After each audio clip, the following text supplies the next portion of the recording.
Shalom, selamat bergabung dengan kami dalam program Sikap Selidiki Alkitab.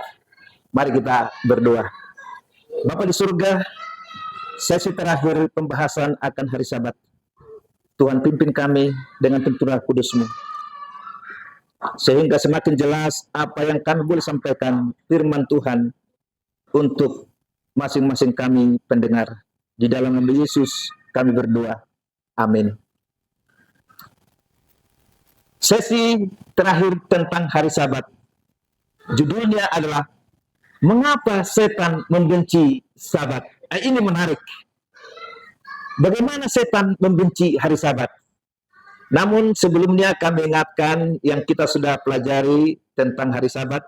Di sesi pertama, kedua, ketiga, dan keempat sampai yang kelima, bahkan ini adalah keenam, bahwa Yesus kebiasaannya adalah berbakti pada hari Sabat. Murid-muridnya kebiasaannya berbakti pada hari Sabat sesuai dengan hukum yang keempat yang ditulis oleh jari Allah sendiri. Bagaimana dengan kita? Bahkan Sabat itu sampai di dunia baru nanti kita akan menguduskan Sabat. Kembali kepada topik, mengapa setan membenci Sabat?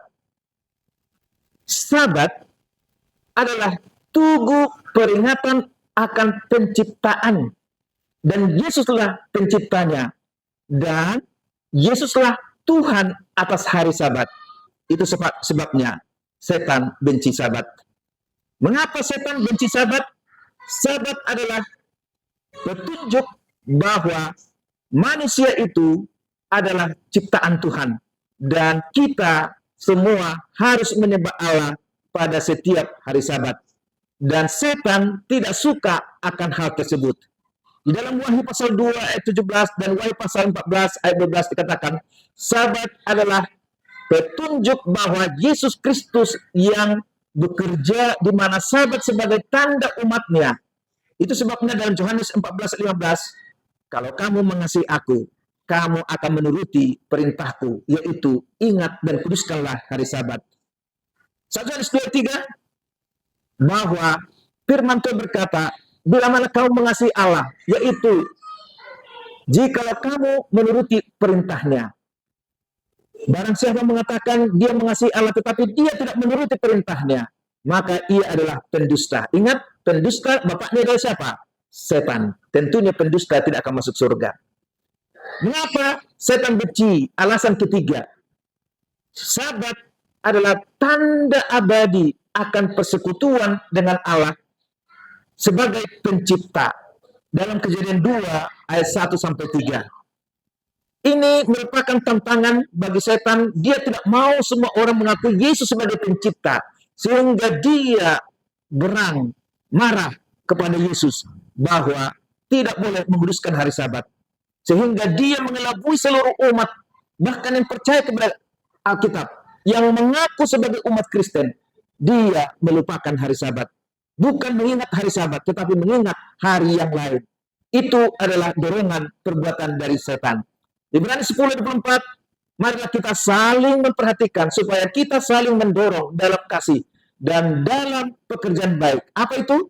Jangan kita menjauhkan diri dari pertemuan-pertemuan ibadah kita, seperti kebiasaan beberapa orang. Tetapi marilah kita saling menasehati dan semakin giat melakukannya menjelang kedatangan Tuhan yang kedua kali.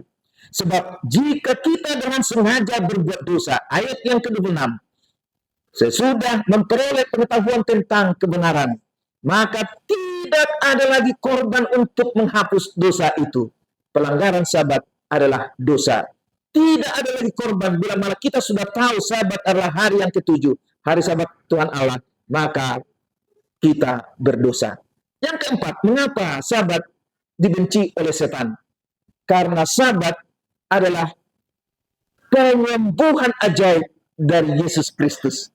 Ada banyak kisah di dalam Alkitab bahwa Sabat itu alat yang digunakan Yesus untuk berbuat baik. Karena bangsa Yahudi mengharamkan untuk penyembuhan pada hari Sabat. Bangsa Yahudi membuat Sabat itu menjadi beban kepada masyarakat, kepada umat-umatnya. Bangsa Yahudi itu mereka akan melarang. Tetapi pelajaran kita dari sesi pertama sampai sesi ke-6, bahwa Sabat itu adalah hari kenikmatan, hari kesukaan, hari kudus Allah, dan itu adalah hari Sabat Allah. Perhatikan Lukas 4 ayat 31-36. Pada hari Sabat, pria yang kerasukan setan itu Yesus sembuhkan. Maka ahli-ahli Taurat geram karena Yesus menyembuhkan pada hari Sabat. Setan benci Sabat. Yang kedua, bahwa dalam Lukas pasal 13 ayat 10-17, wanita yang 18 tahun dikuasai oleh setan, dirasuk oleh setan, disembuhkan oleh Yesus pada hari Sabat.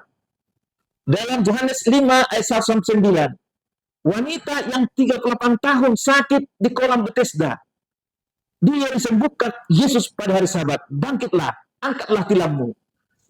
Lalu Yohanes 9 ayat 1-14, orang buta sejak lahir disembuhkan oleh Yesus pada hari Sabat. Mustahil menyembuhkan orang buta dari sejak lahir.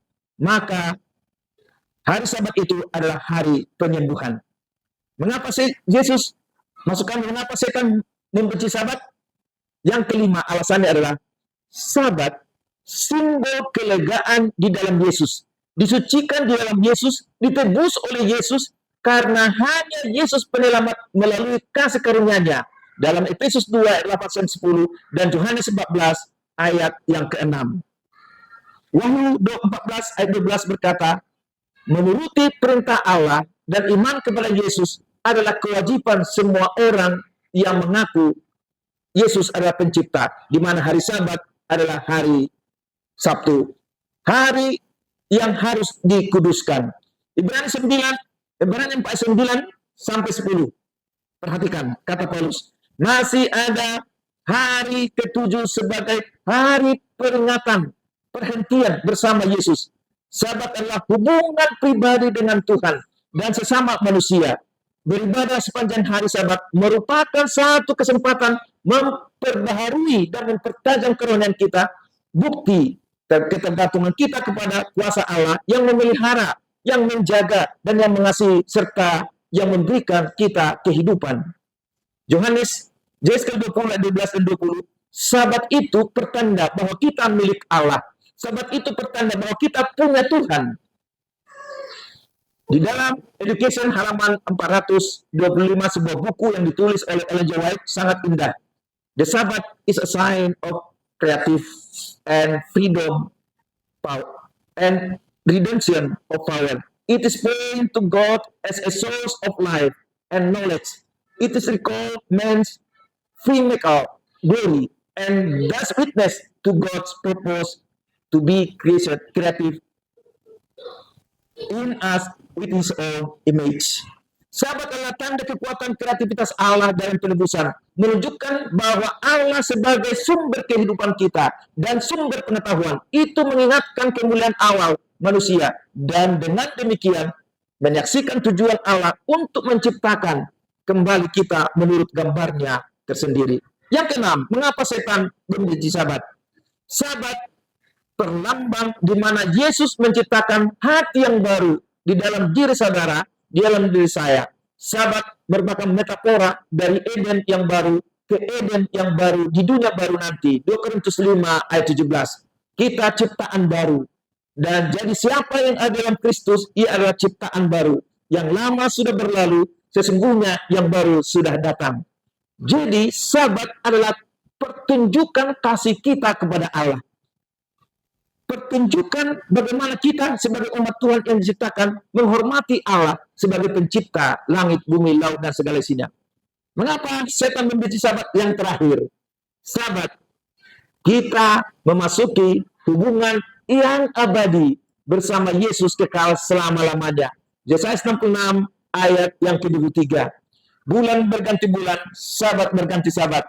Maka seluruh umat manusia akan datang untuk menyembah di hadapanku, demikian firman Tuhan. Kesimpulan dari sikat selidik Alkitab tentang hari Sabat, dari seri pertama sampai seri yang ke-6 ini, dari kitab Kejadian hingga Wahyu, tidak akan kita dapati satu ayat pun yang menyatakan hari Sabat, hari ke-7 telah ditiadakan. dan telah dirubah menjadi hari yang lain. Pernyataan yang jujur dari pimpinan agama sangat jelas bahwa seharusnya semua manusia harus menguduskan Sabat, dan itu adalah perintah yang diabadikan pada saat penciptaan, dan ditulis oleh jari Allah di 2 loh batu, yaitu di dalam 10 hukum. Hukum yang keempat, di mana hari Sabat adalah hari perhentian, hari yang dikuduskan, dan hari yang diberkati. Mari kita menuruti hukum Allah, menguduskan hari Sabat. Mari kita berdoa. Bapa di surga, terima kasih. Lengkaplah sudah dari episode pertama sampai episode ke-6 ini. Bagaimana penjelasan Alkitab, penyelidikan akan Alkitab dari program Sikat. Sangat jelas bahwa hari Sabat harus dikuduskan oleh setiap manusia. Karena hari Sabat diciptakan untuk manusia. Dan hari Sabat, dan Tuhan Yesus adalah Tuhan atas hari Sabat. Dengan demikian Tuhan, kami rindu untuk bersabat bersamamu di dunia yang baru, kekal selama-lamanya. Terima kasih Tuhan untuk Roh Kudus-Mu. Biarlah pemirsa yang sudah mendengarkan akan program Sikat Selidiki Firman ini, boleh mereka mengambil bagian untuk menuruti akan perintah-perintah-Mu. Kalau Kau mengasihi aku, turutilah perintah-Mu. Itulah pernyataan Allah. Terima kasih Tuhan. Di dalam nama Yesus kami berdoa. Amin. Pemirsa Sikat yang kami kasihi, mari tetap kita selidiki firman Tuhan. Kita ikuti selanjutnya program Sikat Selidiki Alkitab-Mu.